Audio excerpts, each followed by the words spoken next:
So hello everyone, তোমরা সবাই কেমন আছো? আশা করছি তোমরা সবাই অনেক ভালো আছো আর আমিও ভালো আছি। তো এটা হলো 3 মের ব্লগ। সারটা অনেক লেট করলাম, তো সেদিন গিয়েছিলাম বঙ্গাইগাঁও ইকো পার্কে। দিদি বলছিল ঘুরে আসি চল, তো গিয়েছিলাম। তো জলগুলো দেখে আমার খুব ভালো লাগছিল, মনে হচ্ছিল যে নামি। দেখে মনে হয় কম জল, কিন্তু অনেক জল ছিল। তারপর একটা ফুল নিয়েছিলাম, ফুলটা নিয়ে কানে গুঁজে দিদিকে বলছিলাম দিদি কেমন লাগছে, দিদি বলছিল ভালোই। তো তারপর আমি ওইখানে যে দেখি আমার কলেজের একটা স্যার, তার বউ আর বাচ্চাকে নিয়ে। তো আমি দেখে তো পুরোই শখ। তারপর আমি ওই সাইড থেকে সরে গিয়ে আলাদা একটা সাইডে গিয়ে দিদিরা ওইখানে খেলছিল, আমি ভিডিও করে দিচ্ছিলাম। তো দিদিকে তারপরে এইভাবে উঁচু করে রেখে দিয়েছিল। দিদি বলছে আমাকে প্লিজ নামা।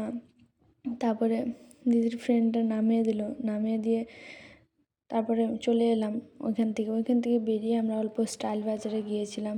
স্টাইল বাজারে গিয়ে কিছু কিনতে চেয়েছিলাম, কিন্তু না কিনেই চলে এসেছিলাম, কারণ পেমেন্ট করা যাচ্ছিল না ওইখানে। তো পছন্দ এমন কিছু হচ্ছিল না। তো এইখানেই আমি ব্লগটা শেষ করছি। তো কেমন লাগছে বলো, বাই।